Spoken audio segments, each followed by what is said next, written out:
May I have your permission to record you for this video? Yes, you may. May I have your permission to use your first and last name in your image for this project? Yes, you may.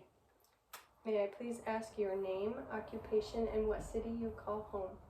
My name is Nancy Nielsen, and my occupation is retired school counselor, and my hometown is Edmore, but I'm in the rural area. Did you like being a school counselor? Yeah, I really liked being a school counselor with little children. It was elementary school. How do you feel today? Oh, I feel better than I have for the last week.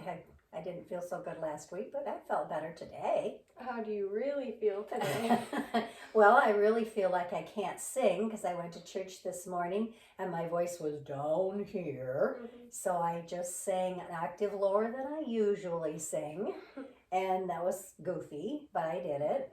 And so I feel okay. I feel a lot better, but I just had this cold and it was yucky. You're feeling better from it now, though? Yes, I don't cough like I did, and it's better, much better.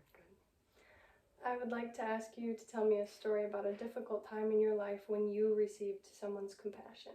Well, let me think about that.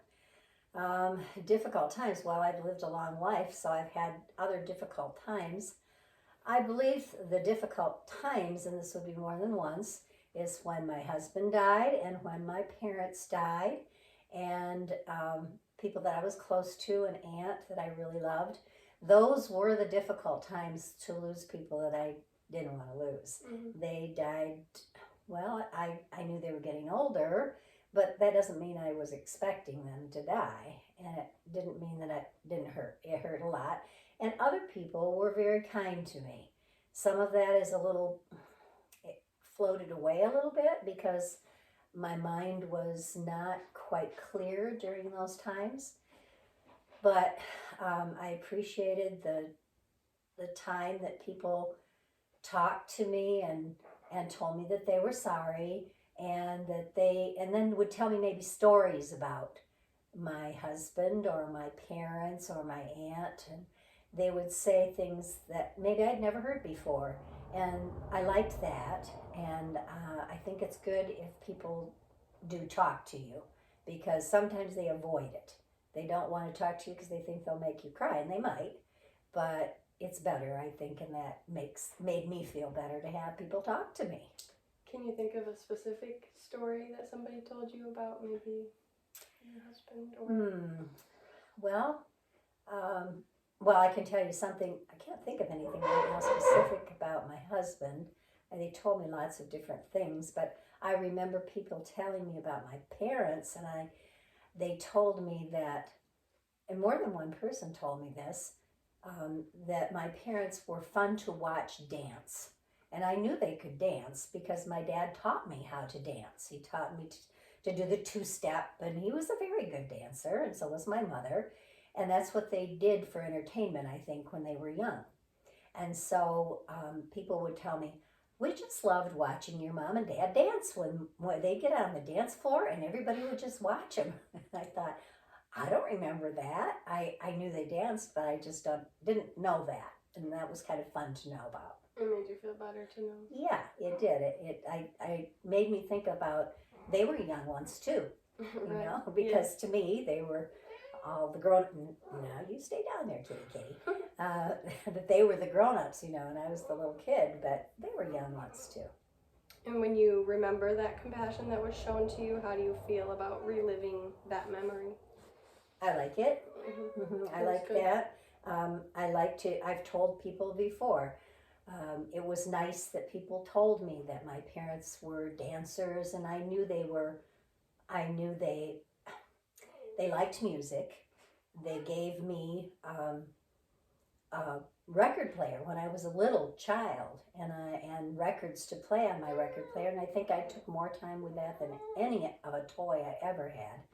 So I knew they liked music. My mother sang all the time. They just were happy. Most of the time, I would say they were happy and contented people, and to know that they danced. That was really a nice thing to keep, to know. Can you tell me a story of a time when you offered compassion to somebody who needed it? Well, because I was a school counselor, there were lots of occasions. These were children. Um, oh, now, Heidi, you need compassion right now, but you need to stay down because we're doing something here. Okay, stay down. No, no, no, no, no, no, no. But children would tell me stories, and of course I would have to talk about or listen mainly. You listen to what they say, and so then they would tell me things that were going on in their life, and sometimes it was school stuff, and sometimes it was stuff that they were going through with their family. Mm-hmm. You know, that maybe something was going on and they didn't like it, or they were being bullied, and not just compassion. You, in that capacity as a school counselor, then I would try to help them make some changes, either in their own behavior, or I would intervene and try to help them get through what they were going through. So yeah, I did a lot of that kind of thing with kids. Right. Heidi, you need to not sit up here purring. Just let her sit. You want to sit down here beside me? We'll show compassion to you. She just takes over. Is there a time you or somebody else needed compassion and didn't receive it? Well, I'm trying to think of myself. I'm sure other people lots of times, but I'm not sure about them. I would say maybe like when I was younger and I didn't know how to ask for something, and I would just think I had to tough it out, or I'd cry or something like that. But when I was really young, I don't think I knew how to ask, or I would be embarrassed, or I would feel like it was my fault, so I shouldn't say anything, kind of thing. So say that question again, because I'm not sure I answered it right. Yeah, is there a time when you or somebody you know, you wish that you would have been shown compassion, but you weren't? Yeah, I guess that would kind of answer your question. I didn't get the compassion that I was looking for because I didn't really ask for it, and I wish I would have known how to.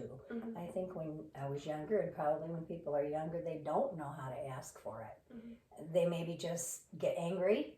That's one kind of thing that people do. They get angry, or they get quiet, or they go away. You know, they just won't face up to it because they just don't know what to do about it. Or kind of just get lost in like the self-pity, or Sometimes, yeah, they just kind of start feeling pouty. You know, little kids pout about things that they don't understand and they don't know what to do about it. All right. Do you think sometimes? Oh, okay. Wait, hold on. Do you think compassion is important? Yes, I think compassion is very important. In what ways? Well, I'll tell you, this morning I had a lesson that I was supposed to do, and I did do at church, and it was about a person that, let me see if I can say this right. She was supposed to help her people. They were Jewish people, and she was supposed to help them by having the king show compassion for them. Her name was Esther. She's in the Bible and in the Old Testament. And Esther wasn't sure how to do that. She was the king's wife, but she couldn't talk to him unless she was summoned. And so he didn't summon her for a long time, and she didn't know what to do. So she decided she would try to get someone to go on her behalf and see if she could talk to him. And she had to be brave because she could be killed just for asking. But she did. She got the message through, and he allowed her to come in, and then she talked to him about how she knew that there was someone who was going to kill not just her, but all of the Jewish people that he could possibly round up and kill. And the king had given him permission. Well, he felt compassion toward her then. He didn't want her to be killed. And she revealed that she was a Jew. And that was very terrifying for her because people kill Jews, you know. So she had to reveal that, and she did, and he didn't want her to be killed, and he didn't want her people to be killed. And he then stopped the person that was going to execute and kill them all. He was going to kill the men and the women and the children and everyone, along with Esther, everybody. And he felt some compassion. I know, I think it was kind of a new feeling for the king to feel compassion. He didn't always feel that. He felt proud of himself a lot, but he didn't always feel compassion toward other people. And that was a little bit of compassion he felt that made a big difference to that whole population. Saved a lot of lives. A lot of lives, yes. Do you think sometimes we show too much compassion?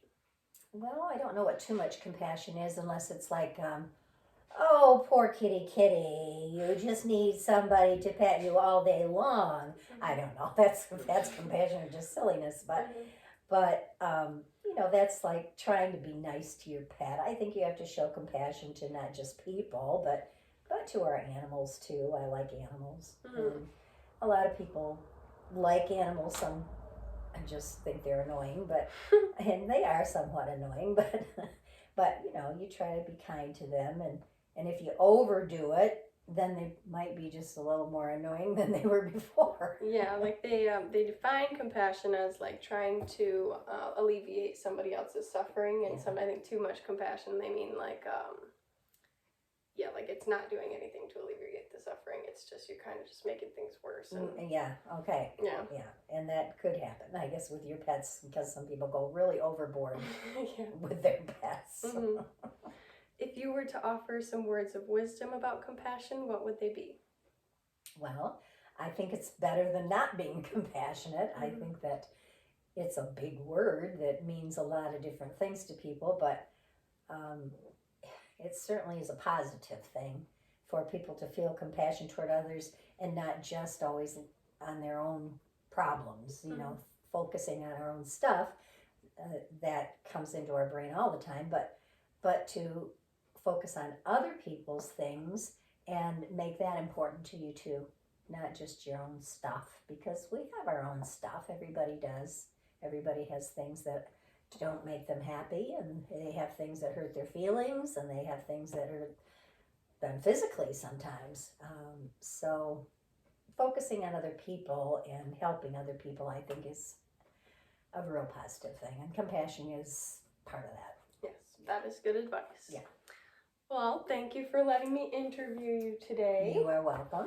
It was great little discussion. Okay, I hope it works out for you. Thanks. Okay.